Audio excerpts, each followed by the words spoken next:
Hi everyone, I'm back. I haven't been on because I've been sick the last couple of days. Thank God I'm feeling better.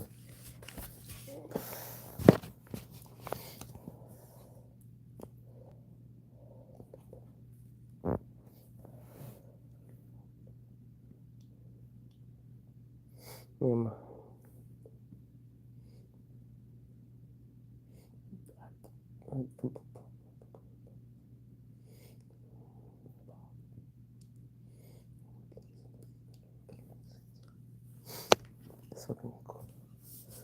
Hi everyone, thank you for joining us.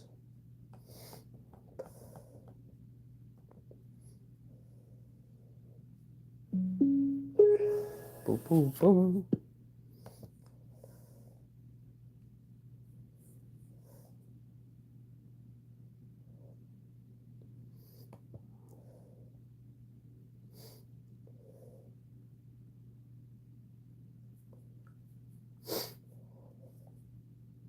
Thank you for liking.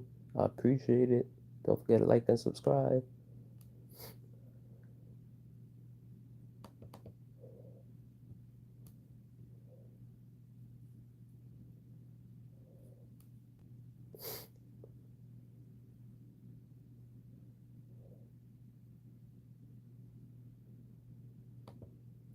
What the hell happened here? Restore. Restore what?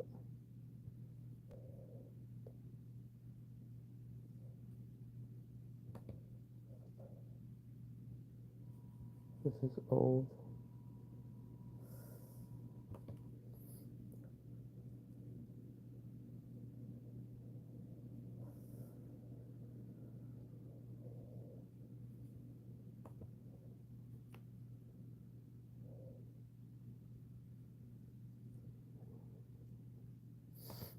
Huh.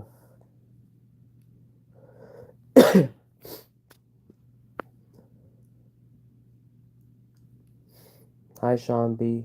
How you doing? I'm a little sick, but I'm still feeling better. Better than yesterday.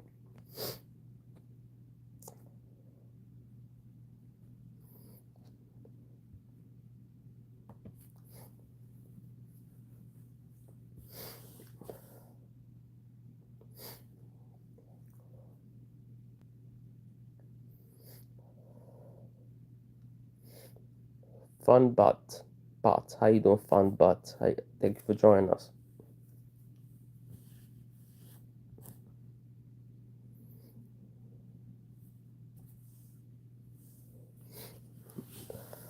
Yep. Drinking some water, stay hydrated, and thank you for liking. Also subscribe. These are my Christmas lights, but I'm gonna use them as my regular lights for all year long. So, because that's what I want to do. How's everybody's day though?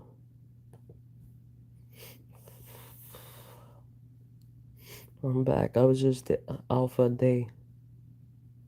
Being sick is the worst. Nobody wants to be sick.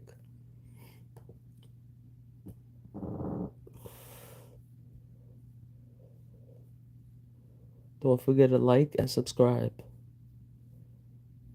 Sean B, put that info they usually put. Thank you.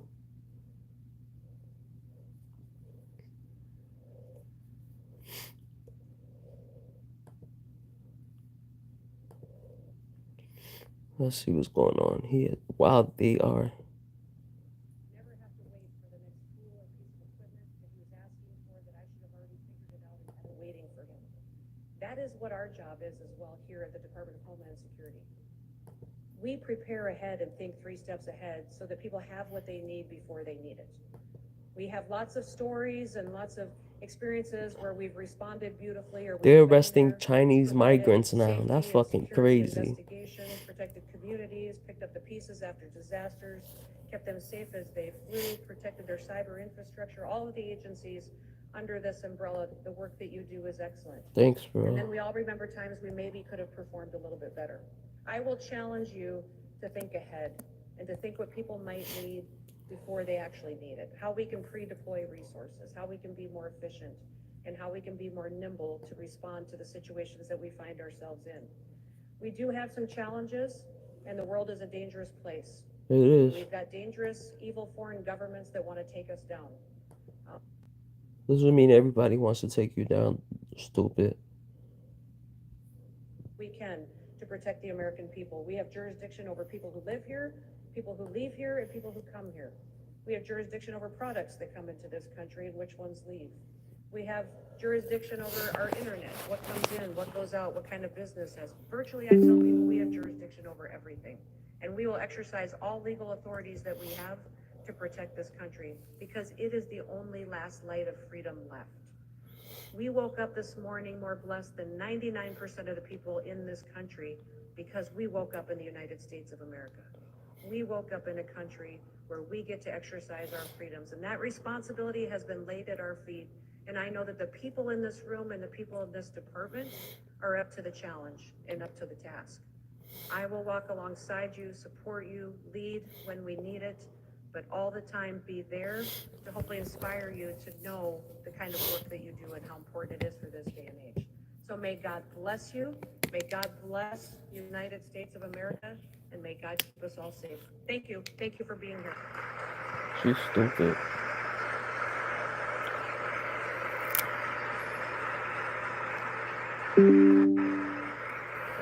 I hate when it. Okay. So this is going to be a little different. If you all want to sit for a second, do you have any questions or comments for me? Thank you. I don't know Don't if forget they to like warned and you that I would subscribe. open it up to this or not. But At for me, 328 subs, this let's is make my this favorite part of 329. doing events, is when I get to hear from you, and there's got to be some of you that have maybe been a little bit familiar with me, saw something on TV or social media, and I thought, I wonder if she really, and you thought, if I could just ask that governor or that secretary one question, what would it be? So is there any, before I leave you today, to come visit with you? Why'd you take the job? All right, I gave you a chance. All right, I'll come down and visit with you and spend some time. Does that sound all right? Have a wonderful day. Thank you. I guess that video was over.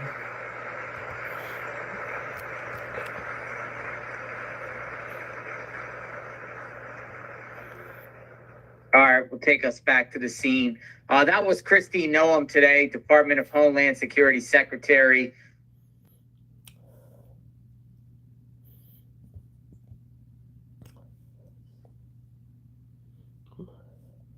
I'm only human after all. You get your blame on me.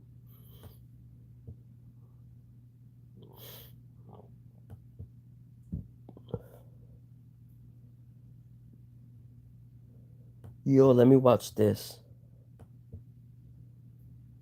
As we know, immigration enforcement has been underway in many major cities like Miami, Boston, New York City, Chicago, and others. Yesterday, ICE announced that they made 956 arrests in one day, the most single-day arrests in one day since Trump took office last week. To put that number into perspective, under the Biden administration, ICE reports show the average number of daily arrests last year of non-citizens with criminal convictions or pending charges was about 311. Now, whether all 956 arrests made yesterday were of illegal immigrants with criminal convictions or pending charges remains to be seen. That's just the total number of arrests being reported. Something to keep in mind before we talk more numbers is that there is a difference between arrests and what are called detainers lodged. So as you'll see in a minute when I break down these numbers, some of the numbers will be arrests, others will be detainers lodged. Arrests are made on the streets, whereas detainers lodged are requests that ICE submits to jails, prisons, or other confinement facilities for those facilities to release individuals in custody for the purpose of removing them from the country. The agents first have to establish probable cause that a person is removable before a confinement facility will release the person. And ICE typically issues detainers against people who have been convicted of crimes like burglary and robbery, kidnapping, homicide, sexual assault, weapons Okay. offenses, drug trafficking, and human trafficking. So anything So basically. since the 20th, when That Trump took makes sense. office, through yesterday, there have been more than 2,600 arrests and more than 1,700 detainers Wow. lodged. Most of those individuals had criminal records, but some did not. We do not know exact numbers for, those that have criminal records and those that did not. And I do just want to say, just for clarity's sake, when I say criminal records, I mean they've been arrested for something and have charges on their record. So yes, entering the country without legal authorization is in itself a crime in the United States, and therefore makes anyone who entered the country without legal authorization a criminal by law, because they broke the law. But when I say criminal record, when I reference these numbers, I'm talking about those that have a record with charges outside of just entering the country unlawfully. Keep in mind, though, official government data reports have not yet been released. So these numbers that we're talking about are all from government officials, ICE agents, and they are subject to change once the official government data is released. Oh, that's crazy. Oh boy, people left. I might have to restart it.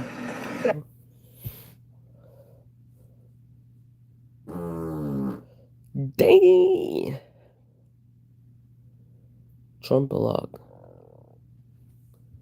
Oh look, they blocked another thing from Trump. Look. As fast as Trump ordered it, a federal judge blocked it.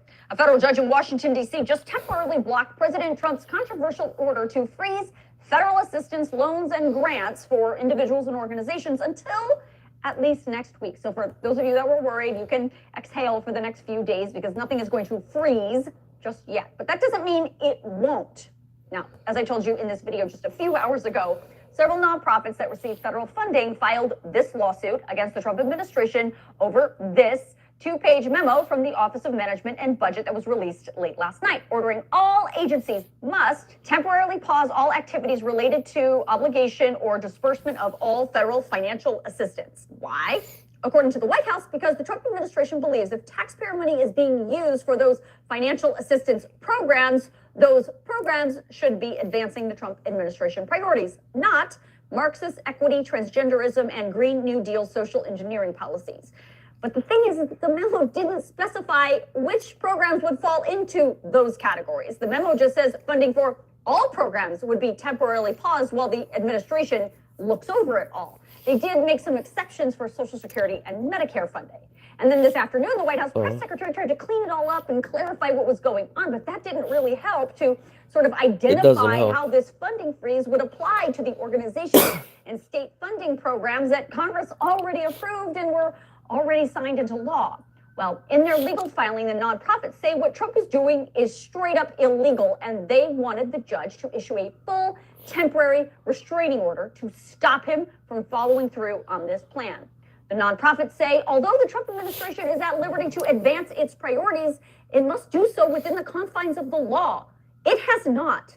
The memo fails to explain the source of OMB's purported legal authority to gut every grant program in the federal government. It fails to consider the reliance interests of the many grant recipients, including those to whom money had already been promised. And it announces a policy of targeting grant recipients based in part on those recipients' First Amendment rights and with no bearing on the recipient's eligibility to receive federal funds. The group says there are constitutional questions about Trump's ability to do this because, as you heard, First Amendment, but also because of the fact that the Constitution squarely puts the power of the purse in the hands of Congress, not the president. And on top of those huge questions, there's also reciprocal contract questions that need answering. Plus, there's the question about the law passed by Congress that prevents presidents from doing this very thing.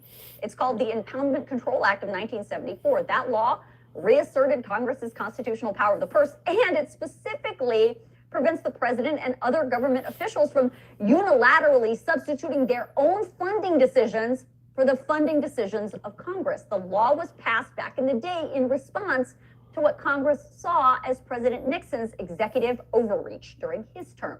Now, let's not beat around the bush here, my friends. The Trump administration knew this fight was coming. They want to have this fight. And look, it's not just going to be limited to these nonprofits. Almost 24 states also filed lawsuits against the Trump administration Wow, to that's a stop lot of these lawsuits. funding freezes because they might impact their state funding as well. And Stephen Miller, one of Trump's key advisors, says Trump and his advisors think the Impoundment Controlment Act is unconstitutional. And because of that, Trump isn't going to follow it. Now, of course, the courts could order him to follow it, and that's what this D.C. federal judge basically did today. She put an administrative stay, which is a temporary pause on any kind of federal funding freeze until February 3rd at 5 p.m. The judge is going to hold a full hearing on Monday morning to decide whether to issue a full temporary restraining order to make the Trump administration stop this freeze permanently. But regardless of how this judge in D.C. rules, you can bet this is one of those cases that's going to get appealed all the way up to the Supreme Court. And even the press secretary today said the Trump administration fully expects that's where this is going to end up. The United States Supreme Court. Wow. People gotta like and subscribe to my channel. Only 2 people watching, us sucks.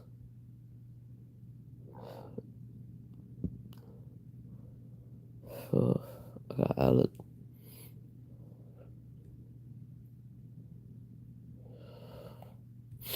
Oh.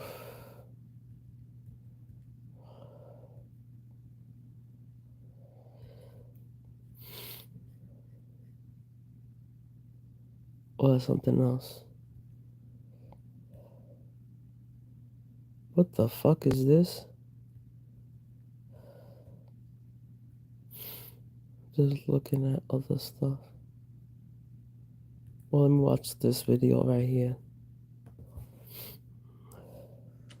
Okay, thank you for coming. I'm proud to be joined by Senator Murray, Senator Murphy, Oh, I don't want to Senator watch this. Klobuchar, Senator Kim, and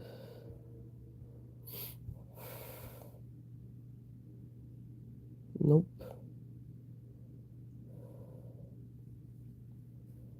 Oh, thank you for liking. I appreciate it. Oh, don't forget to subscribe as well. Let me watch this video. Your Honor, we're here because the state has The Brian alleged that Kohberger, a single 9 piece of shocking evidence details. ties Mr. Kohberger to this case. Brian Kohberger returns to court, hoping to get the evidence the state has collected against him thrown out as his lawyers reveal new details about the night of the murders. This witness has claimed that she's not sure what she heard or saw was real or whether it was at a dream. And prosecutors are firing back. We know it wasn't a dream because they found the evidence discovered the next morning. Welcome to Crime Fix. I'm Anjanette Levy. Brian Kohberger's quadruple murder trial is scheduled to begin this summer. But if his lawyers get their way, this trial won't start at all. Kohberger's lawyers are trying to get most, if not all, of the evidence in the case thrown out. And they've revealed a lot of new information about I don't the night think of the the murders. trial's gonna happen, I'll get in to my that very opinion. shortly. Kohberger's lawyers spent 2 days arguing, questioning witnesses, and presenting evidence to Judge Stephen Hippler about a number of things, including investigative genetic genealogy. That's how Kohberger was identified as a suspect. Kohberger's lawyers also claim that Moscow police officers misled a magistrate in their affidavits when applying for search warrants and when seeking the warrant for Kohberger's arrest. Kohberger is accused of murdering 4 University of Idaho students, Maddie Mogen, Kayla Gonsalves, Ethan Chapin, and Xana Kernodle at a house near campus in November of 2022. He says he's innocent. The crime was horrific, and police have said in a probable cause affidavit that Kohberger's DNA was left on the snap of a K-bar knife sheath left next to Maddie Mogen's body. Now, the FBI used that DNA to search genetic genealogy databases, which led to Kohberger's ancestors and eventually to him. Kohberger's lawyers say the FBI's process violated his rights, but the prosecution disagrees. Here's a little bit of attorney Ann Taylor arguing on behalf of Brian Kohberger. Your Honor, our position is that the court should suppress the IgG identification and everything that flows from that.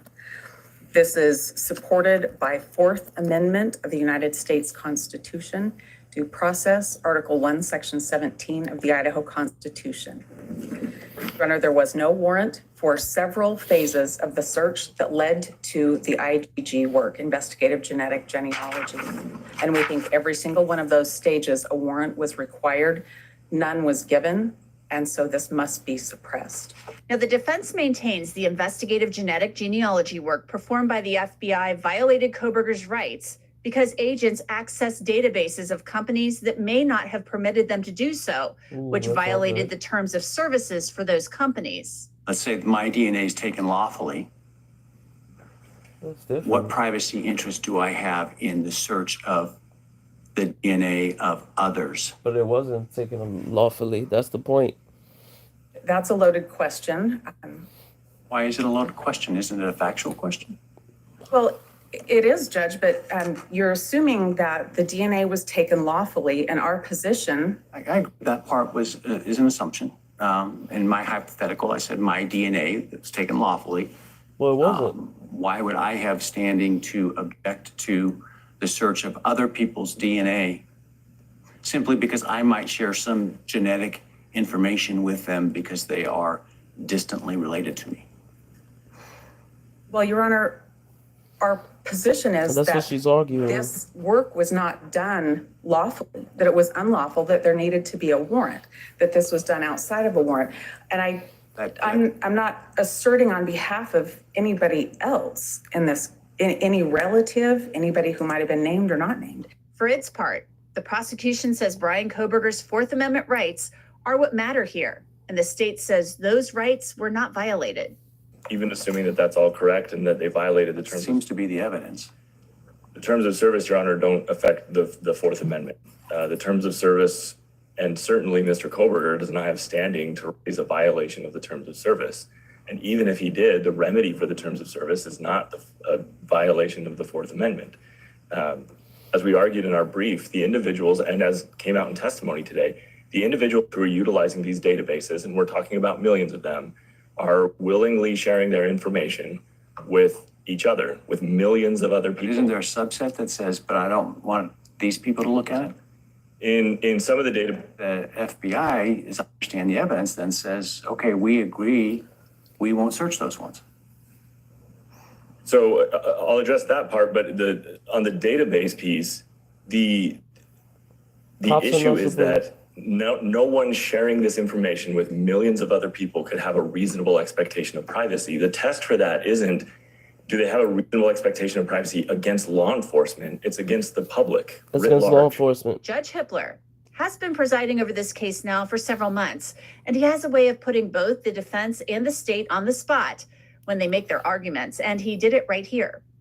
IGG was used in this case, and yes, it did point to the defendant. But the fact that that happened doesn't mean that there was a violation of the Fourth Amendment. I disagree. Unless the court has any questions, we ask you to deny the motion to suppress. If the FBI, in fact, violated the Fourth Amendment rights of Mr. Kohberger, you would agree the state is burdened by that? It's a great way of putting it, Your Honor. Yes, the state would be burdened by that. Yes. It's safe to say our stories prove the world is unpredictable, and having a great lawyer really matters. That's where Morgan & Morgan, the exclusive personal injury law firm of law and crime, comes in. This is a firm with more than 1,000 lawyers because they win a lot. In the past few months, Morgan & Morgan won a $29 million verdict for a cyclist in Philadelphia, a $2.7 million verdict for a car accident victim in Florida, and a $5.6 million verdict for a car crash victim in Georgia after the insurance company offered their client $0. Even if you think your case isn't worth millions, why not start a claim and fight for what you deserve? Morgan & Morgan makes it so easy. You can start a claim from your phone in just 8 clicks. So if you're ever hurt, you can easily start a claim at forthepeople.com/crimefix or click the link in the description and pinned in the comments. Then Ann Taylor revealed what one of the surviving roommates told police about the night of the murders. Taylor did this because she wants a Franks hearing to determine whether police lied to get search warrants. Taylor listed a number of instances where she said the officers misled the magistrate when writing their affidavits. That's not good. This probable cause affidavit talks about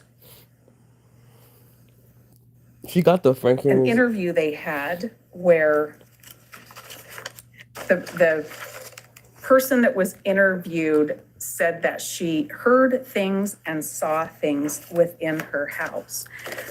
But what is written in the probable cause affidavit is seriously lacking in detail. It's wrong and it's false in many places. If it gets thrown out, that's it. The way the affidavit reads, it says this person stated she went to sleep on the second floor. She was awoken at 4 by what she stated sounded like one of the victims playing with the dog, which was on the 3rd floor. A short time later, she thought she heard one of the victims say something. That caveat, she thought she heard, is a problem. That's not at all what was said. This person was interviewed shortly after 911 was called in the afternoon of November 13th, 2022.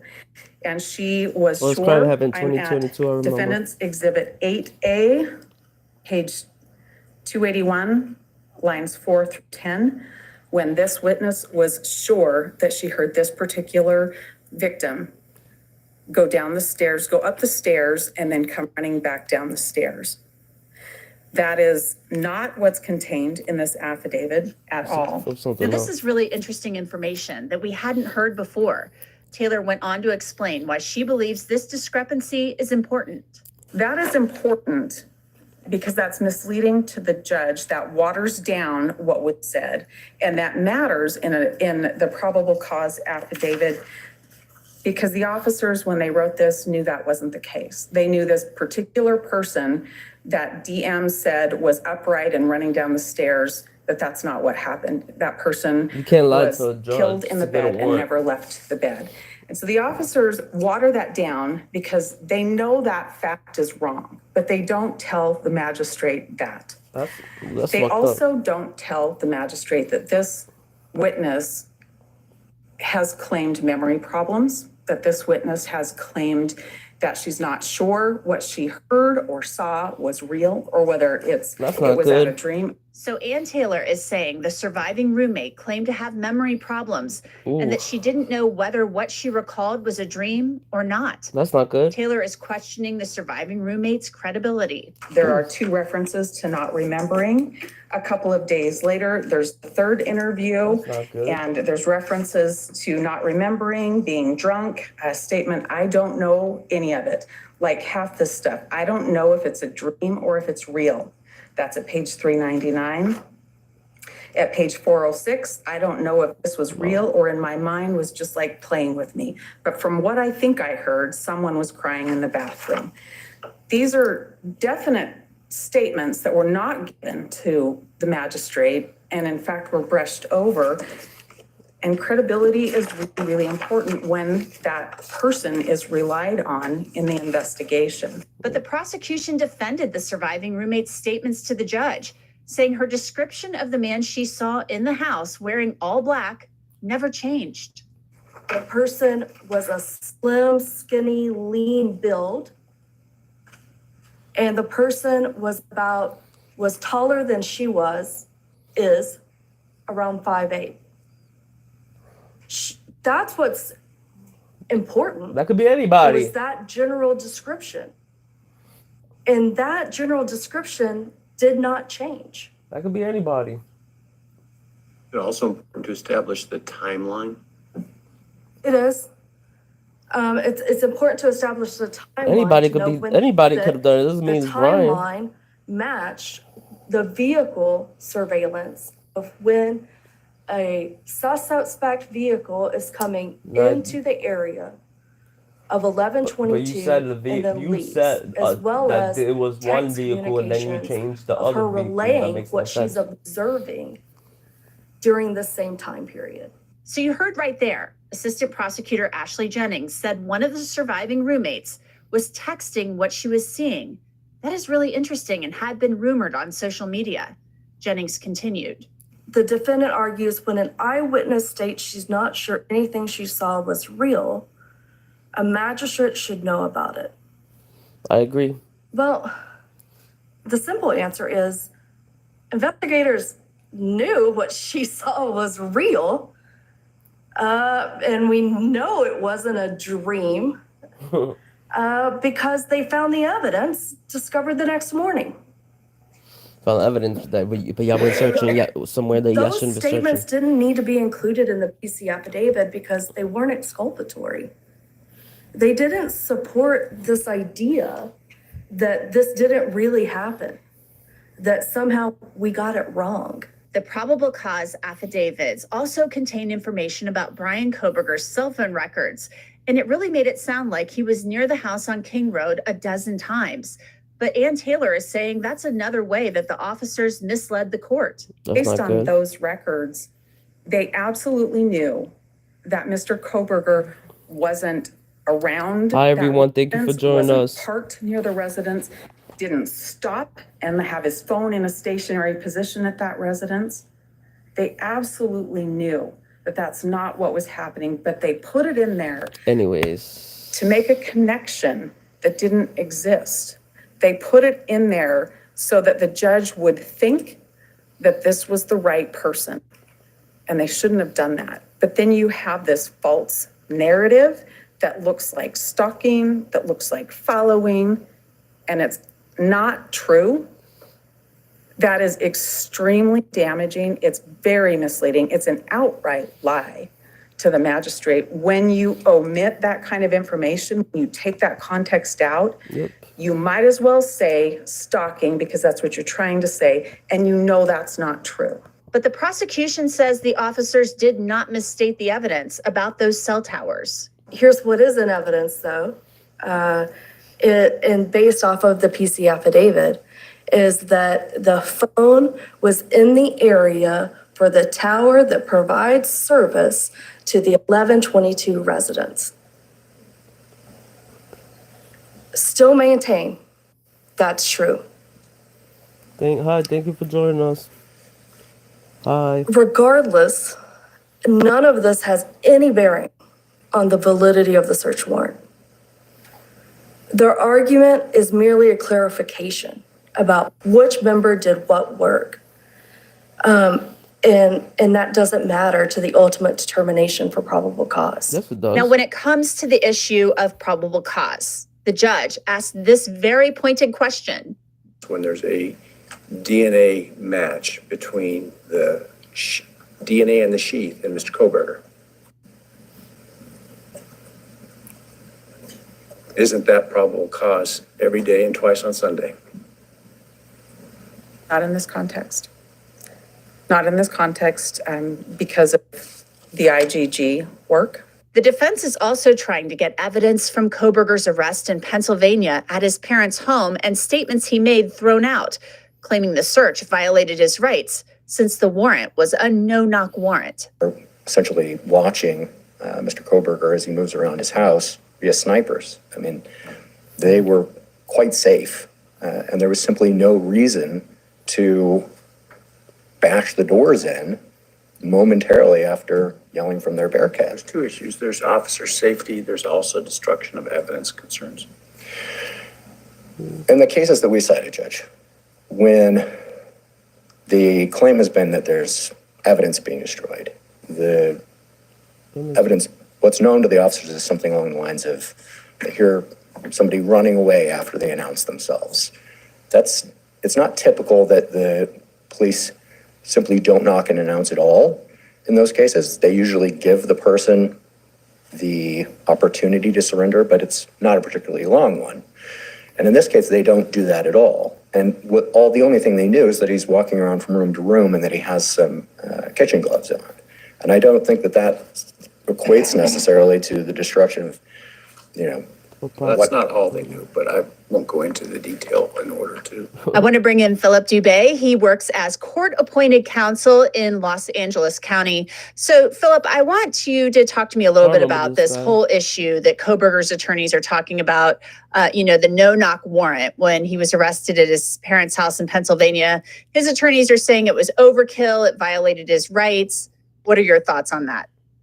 Well, even assuming that it was overkill and it violated his rights, the U.S. Supreme Court has already spoken on this issue. It was back in 2006 in a case called Hudson versus Michigan. And that involved the search of a residence with a warrant. And they did not sufficiently knock and announce their presence before raiding the residence. And what the court said is that suppression of the evidence is no longer a remedy for the technical violation.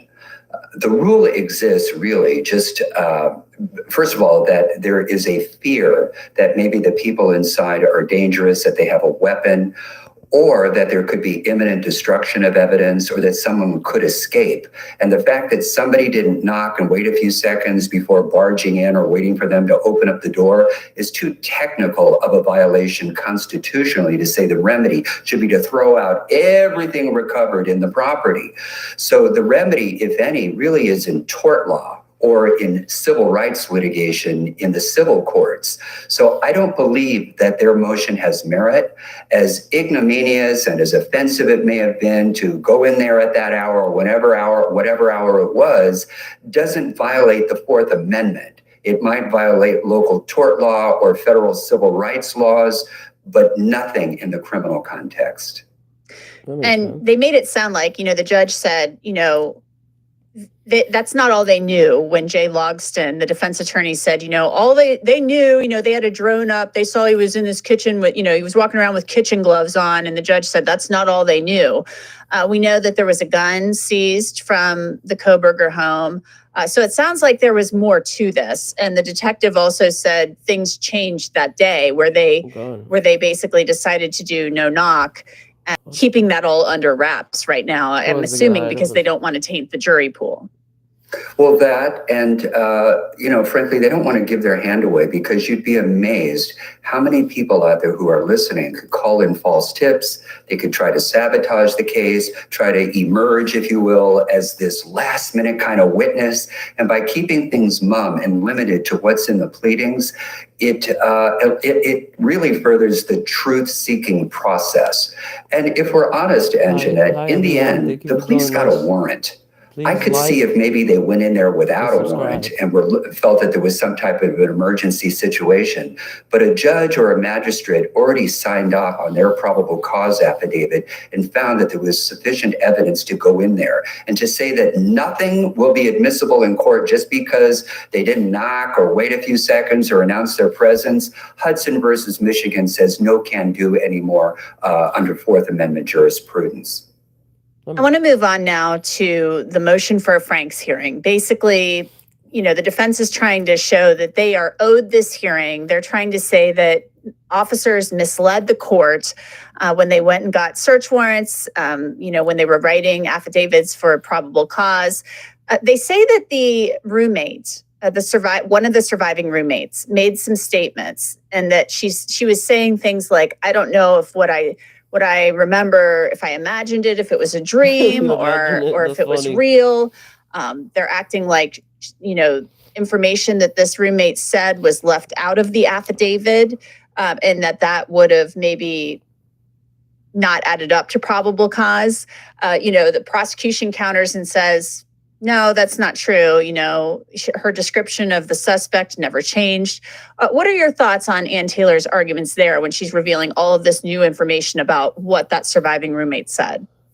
Well, first of all, the statements in the affidavit to qualify for traversing the warrant have to be knowingly false and they have to be material.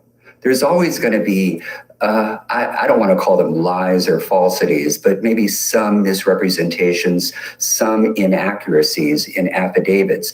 The question is, if you sever those inaccuracies from the affidavit, is there still sufficient facts to find probable cause? And I believe that was the prosecution's argument. Let's just give them that.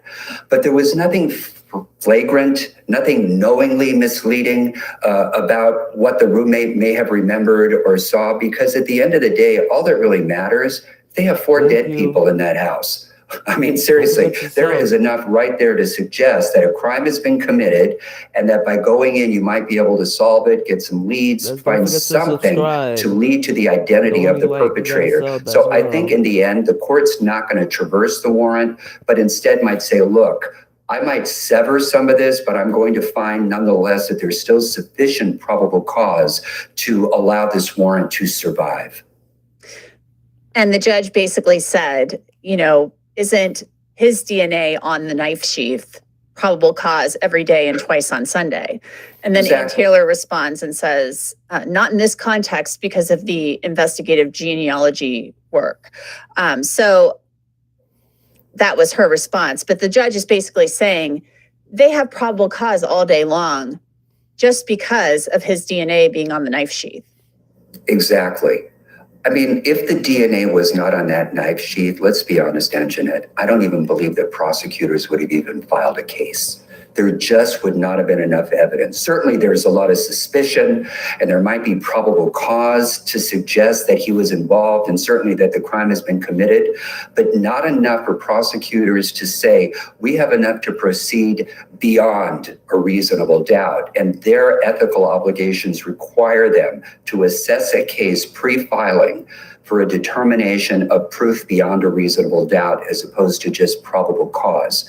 And I am telling you that that DNA on that sheet next to or underneath one of the victims is enough to sink him. The judge basically said he doesn't know if he's going to schedule a Franks hearing. He doesn't know if they've met their burden.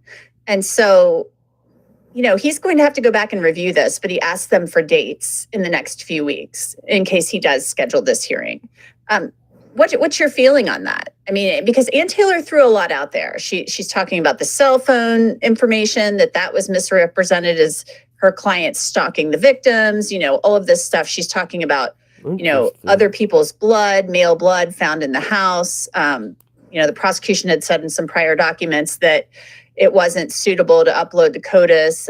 They couldn't even identify, you know, who it may have belonged to, that type of thing. Well, for purposes of due process and judicial ethics, judges should not announce ahead of time which way they are leaning without having reviewed everything and without having heard both sides.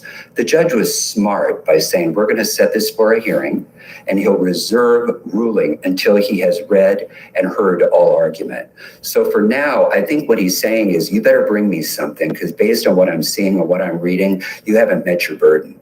But he didn't quite go that far with saying that because if we're honest, it would be unethical. And I think it would violate canons of ethics to rule before you've even read and heard everything. So the judge was smart. Judge Hippler did seem to throw some cold water on the IGG arguments, although he did seem to think that they violated the terms of service. Violating terms of service for genetic genealogy databases is a whole lot different, Philip. Than violating somebody's Fourth Amendment rights. So he did push both sides on that issue, but he didn't seem to really be buying what the defense was selling. No, there's a few buckets of remedies here when police do things unlawfully. Number one, there is suppression of evidence in a criminal case. Or number two, if the violation of whatever the police did amounted to a breach of a contract, that's a separate analysis in a civil context. Or if what the police did merely amounted to a civil tort, that is a different analysis. The question here is, did Brian Kohberger even have legal standing to suppress the IGG evidence? And even if he did, let's just pretend that he did. In other words, he has a subjective and objective expectation of privacy in the data in those genealogy databases. The question then becomes, is there an exception to the exclusionary rule? In other words, something that would undo the taint of the poisonous tree caused by the police misconduct. And the court's going to look to various exceptions, such as the attenuation doctrine. Let's just pretend that what the police did was illegal and they came up with this whole family tree. The question then is the discovery of the family tree so far attenuated from the illegality that you can deny suppression? And I think it's very possible that if the court finds that Brian does have standing, that the discovery of the genealogy type genetic data is so far attenuated from the illegality that exclusion is not the remedy. And you have to understand there's always going to be some type of remote discovery of things flowing from an illegality. That's the whole point. It would be different if they found his DNA directly in the database. Then the question becomes, did they need a warrant? But the fact that they found somebody else's DNA that had some matching genetic components to him, I think the court's going to find that that is enough, not enough, rather, to say that suppression is the remedy. And frankly, I'm gonna bet that this judge finds that he doesn't even have standing. And the reason why is that the right to suppress has to be personal to him, and that the thing that he is seeking to suppress has to be personal to him. The courts have held since Rakes versus Illinois that if the item that's being searched or seized is not yours, you don't have standing. You cannot assert the rights of third parties who may have had a privacy violation unless those people are being prosecuted and unless those people seek to enforce their rights. Some unrelated defendant has no remedy. Well, we will keep an eye on it and see what Judge Hippler decides. Philip Dubé, thank you so much. Ooh, Take care. That's crazy. And that's it for this episode of Crime Fix. I'm Anjanette Levy. Thanks so much for being with me. Oh, man, we ain't talked I'll see you about back Brian here next time. Kohlberger in a while, but today we're going to be talking about some of the court hearings that he had last week. Will the DNA get thrown out? Because that's what they're going for. And the reality of this is, if the DNA gets thrown out and Dylan Mortensen's testimony gets thrown out, I'm going to be honest with you. Kohlberger's walking on this case, no matter what. If this DNA gets thrown out, he's walking. If not, well, looks like we'll have a trial. I'm JB Gunner. This is Crime Time. Let's get into it. Let's do it.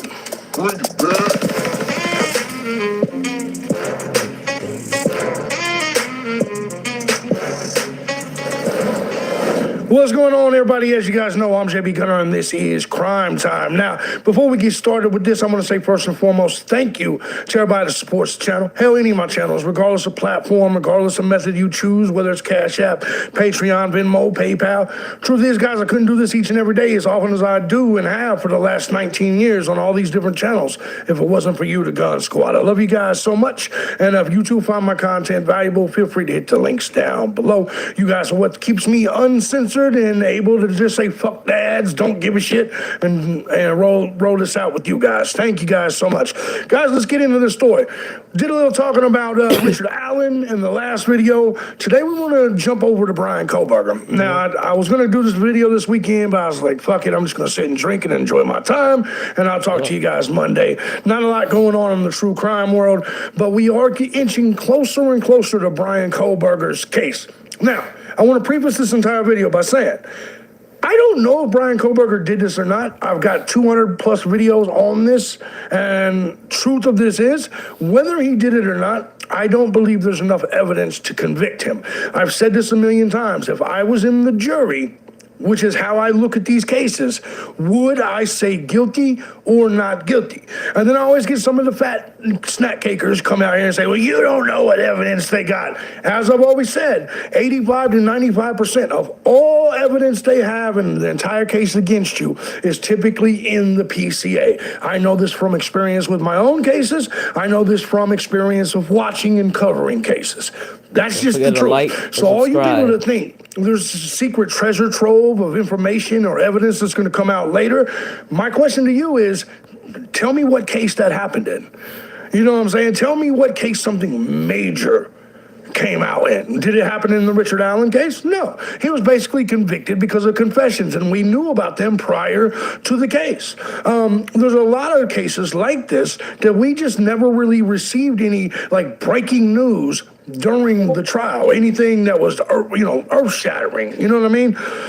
Let's go ahead and get into this, though, because this is actually starting to pick up some steam. Brian Kohlberger judge considers major decisions days before a key hearing in Idaho murder case. Now, they did have the hearings, and we're going to discuss that. But basically, this week's hearings from last week were centered on what evidence will be allowed in the trial, including what prosecutors say is DNA evidence, touch DNA evidence, found on the knife sheath inside the Moscow, Idaho home, where 4 students were stabbed to death. We know. Kohlberger's attorneys have argued that the DNA evidence needs to be thrown out, claiming that genetic genealogy method law enforcement used to identify him as a suspect violated his constitutional rights. Although the murder, and this is the argument can be made that It doesn't, because here's the deal. Here's basically the accusations, is that the FBI went through one of the DNA databases that they're not allowed to use. Basically, they're only allowed to use 2 different databases. So if they went and used 23andMe, they're banned from doing that. So what I mean is there's only a couple databases they could use, and they're databases I've never even heard of.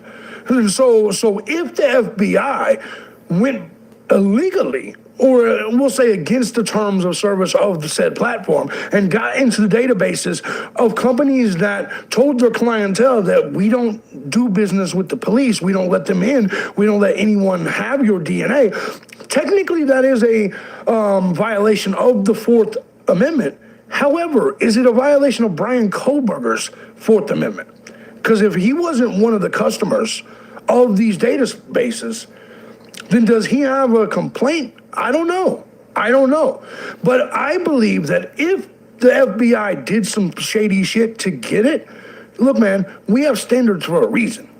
We can't I would rather a killer go free than to lose our constitutional rights. And so I think maybe this goes to the Supreme Court, something like that. I have no clue. But anyways, although the murder weapon has never been found, officials say the DNA on the sheath matched Kohlberger's genetic profile. So he said he would make a decision on Thursday as to what would be open to the public, saying he was concerned by, I don't think he's made a decision. We'll take, has he made a decision? Let's go take a look. I may be way off here. These motherfuckers may already have the fucking decision, and here I am talking my shit, and I may not know shit. Let me go see if they've made the decision. Because he probably met last Thursday, right? Let's go ahead and take a look. Let's scroll on down here and take a look. I'm working on it. Son of a bitch. Stipulation to allow state witness to testify. Okay, so here we go. Order to seal exhibits, order authorizing out-of-state witness to testify via Zoom. Notice of hearing, which they had. I don't see any decisions here other on the 24th, them allowing out-of-state witnesses to testify via Zoom. I don't think there's any decisions made. Order denying motion to unseal, IGG suppression, briefing and hearing. Okay, so, but we haven't had anything here when it comes to any decisions. So let's get back to this. In fact, let's go ahead and get back to this because there's more than just the DNA. The jaw-dropping new court testimony that could see Idaho murder suspect walk free at trial. Check this shit out. Alleged Idaho killer Brian Kohlberger's defense team is now fighting to get the roommate of the victim's testimony thrown out of his murder case in a move that could help him walk free. This week's hearings are centered around what evidence will be allowed in the trial, including what prosecutors say is DNA evidence. We've already talked about that. But lead defense attorney Ann Taylor slammed the investigation into her client as largely conducted without any transparency, which is true, and therefore should not be admitted. This is a situation where this identification was done in complete secret behind closed doors, she said. Taylor specifically cited the testimony of one of the 2 surviving roommates of the 4 victims given shortly after the murders. There are 2 references to her not remembering. And a couple of days later in a 3rd interview, there were references to not remembering being drunk. A statement, I don't know any of it. Like half this stuff I don't know if it was like a dream or if it's real. This is a statement she made. And credibility is really, really important when this person was relied on in the investigation. So it sounds to me like Dylan Mortensen said, look, I don't really remember what the fuck happened. I was drunk. Guys, that you cannot allow the testimony of somebody says, I kind of was drunk and don't really remember. You can't allow that testimony. You have to throw that testimony out. And if the DNA was grabbed by unconventional terms, by methods by the FBI, this is why the FBI is not telling us how they got it, because it would hurt faith in the FBI. If the FBI is the one getting this information and they're doing it illegally, or ways that is violating our Fourth Amendment without us knowing, It doesn't matter if it violated Brian Kohlberger's Fourth Amendment. And in some ways, I think it did. If they went about getting DNA or getting results for the DNA outside of the way that they were supposed to do this, including going to get the trash and all of this, it depends. Was the trash on the street or was it at the house? But there's a lot of different fucking questions here that you have to ask. Now, look, I don't think they'll get the DNA thrown out. I think that that's the state. They're going to stick with that, the DNA. Now, what's funny is the state says they don't even need the DNA to convict Brian Kohlberger, to charge Brian Kohlberger. So why don't they just get rid of it anyway and let's just play this shit out? If they're so confident that they have shit on Brian Kohlberger that they don't need the DNA, throw the DNA out. Because A, it's touch DNA anyway. Touch DNA could get there. Like I'm touching this pen right now. Let's say I was shopping for pens. And I'm looking at it and I put it back on the shelf and then my DNA is on here for like 6 weeks. So you come in here and you buy the pen, next thing you know, my DNA, my touch DNA is in your house and I've never even met you in my life. Yeah, that's true. Touch DNA is not fucking, it's not reliable. It's just not. Brian Kohlberger appeals in court as attorneys allege mishandling of evidence in the Idaho murders. This is wild, man. They're saying that the evidence was mishandled, which, look, man, there's a lot of things. Now, I admit Ann Taylor's throwing shit against the wall to see if it sticks. I get that. She's doing her job, and I think that's great that she's doing her job. I don't think she's going to get all of this thrown out. But here's the thing, though. If they determine that the DNA gets thrown out, if they use the same, if that's what led them to look into all of these other things, and what was being said during this hearing is that there were things that they got without a warrant.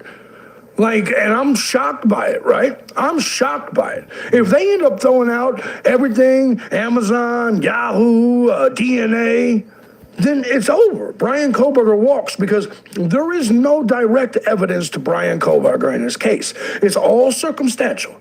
And I don't know for sure if they can convict him on a circumstantial case anyway. I know I wouldn't say guilty. I wouldn't. So if they get the only little evidence that they have thrown out, and then the drunk bitch's testimony thrown out, man, I don't see how you can convict Brian Kohlberger.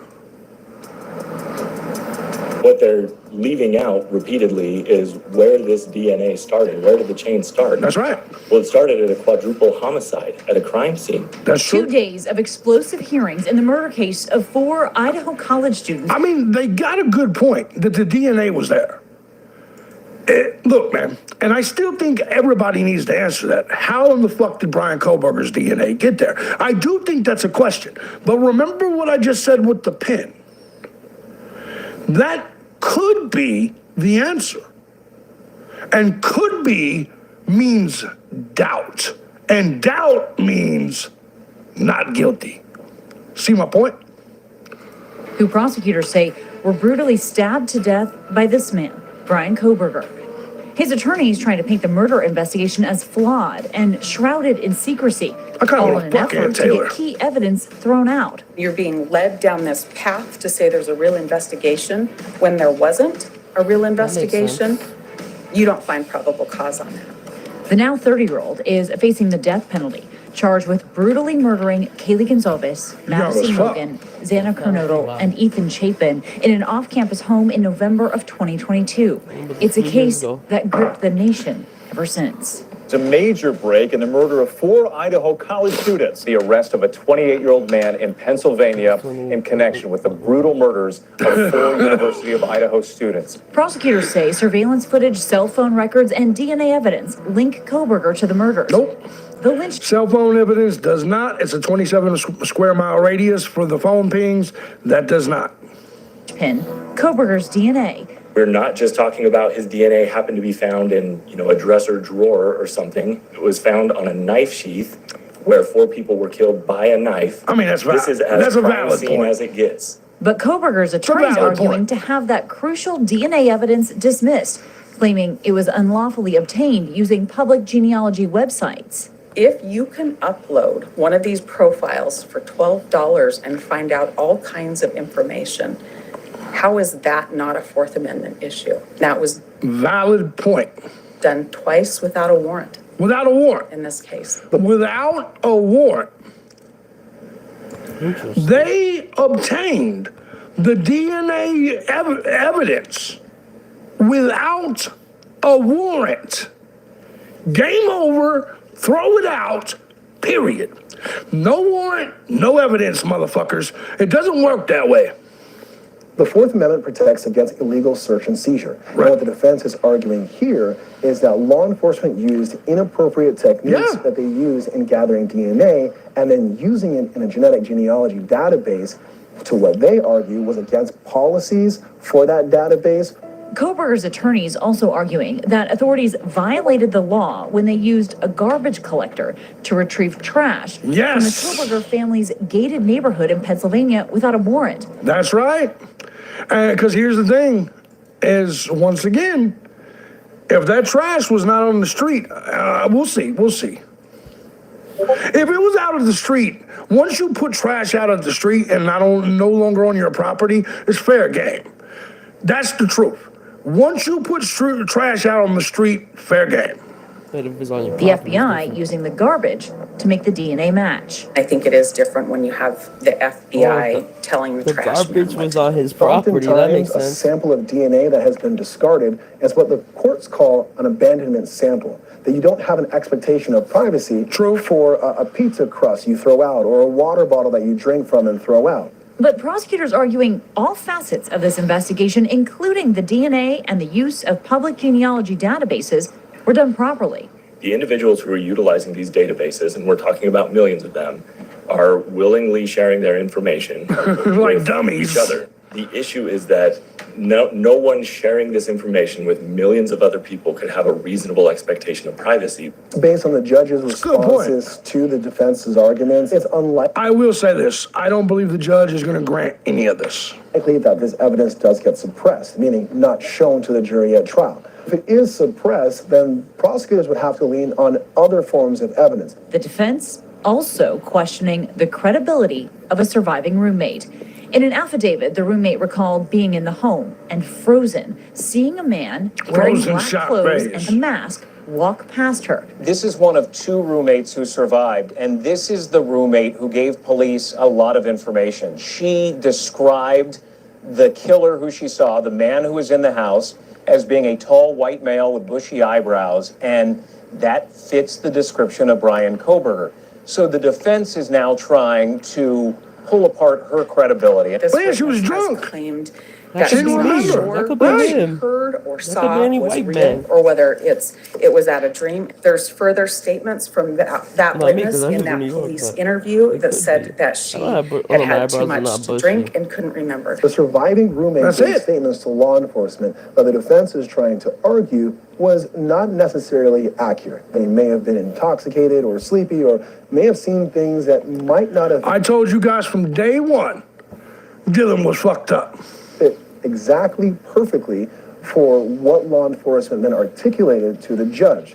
After Kohberger's arrest, officials in the region began to investigate any possible connection to past crimes, like a home invasion in Pullman, Washington, 10 miles from where the murders happened. A woman in this case says a masked assailant broke into her home holding a knife. Oh my God. Body camera footage obtained by ABC News shows police responding. I heard my door open and I looked over and someone was wearing a ski mask and had a knife. And so I kicked it out of their stomach and screamed super loud and they flew back into my closet and then ran out my door. Now, I don't believe a female's doing all of that to a motherfucker. And according to the police report, the woman describing him as 5'3" to 5'5". Yeah, that's Kohberger Richard Allen. is 6 feet tall.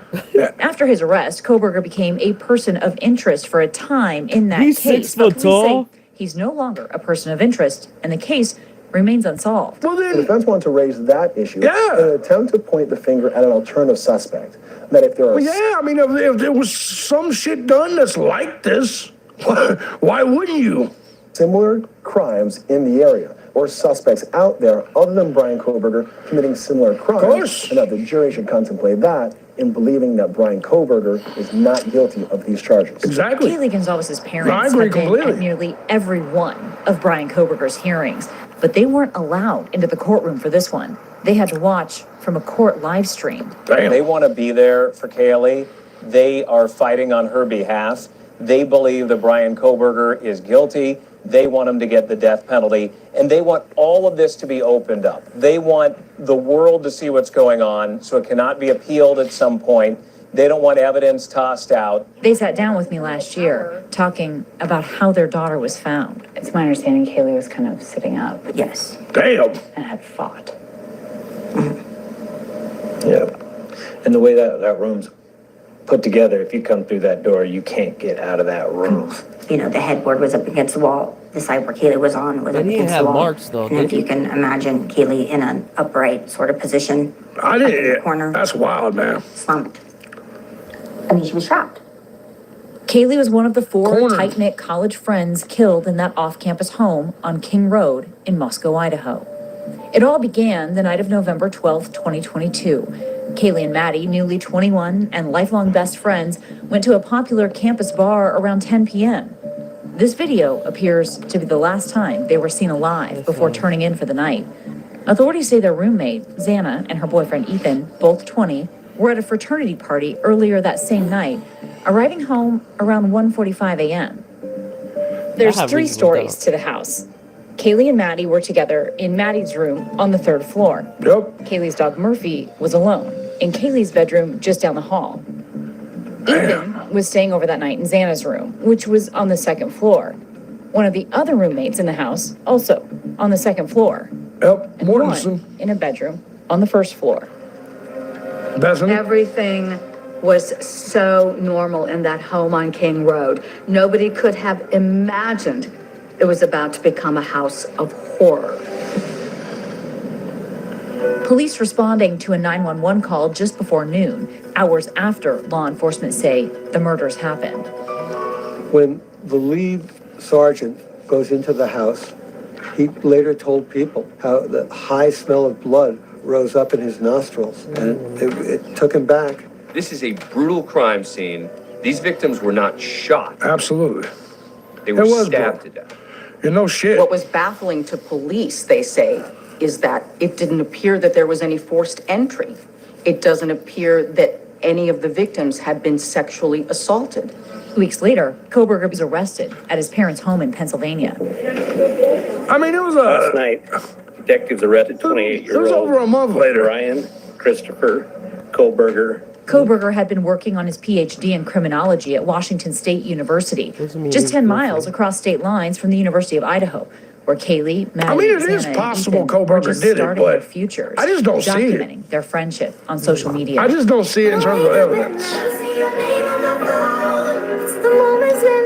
That's some sad shit, though. Kaylee is like the definition of sunshine. To know Kaylee was to love Kaylee. Kaylee and Maddie had been best friends since 6th grade. Yeah, man, we already know all this They shit. did absolutely everything together. First dates, first boyfriends, graduated high school. They had their first heartbreaks together. Kaylee was 12, 13 years old. They're blasting Taylor Swift in the basement, comforting each other. If I had one or two words to describe Maddie Mae, it would be just an angel. She just made me proud.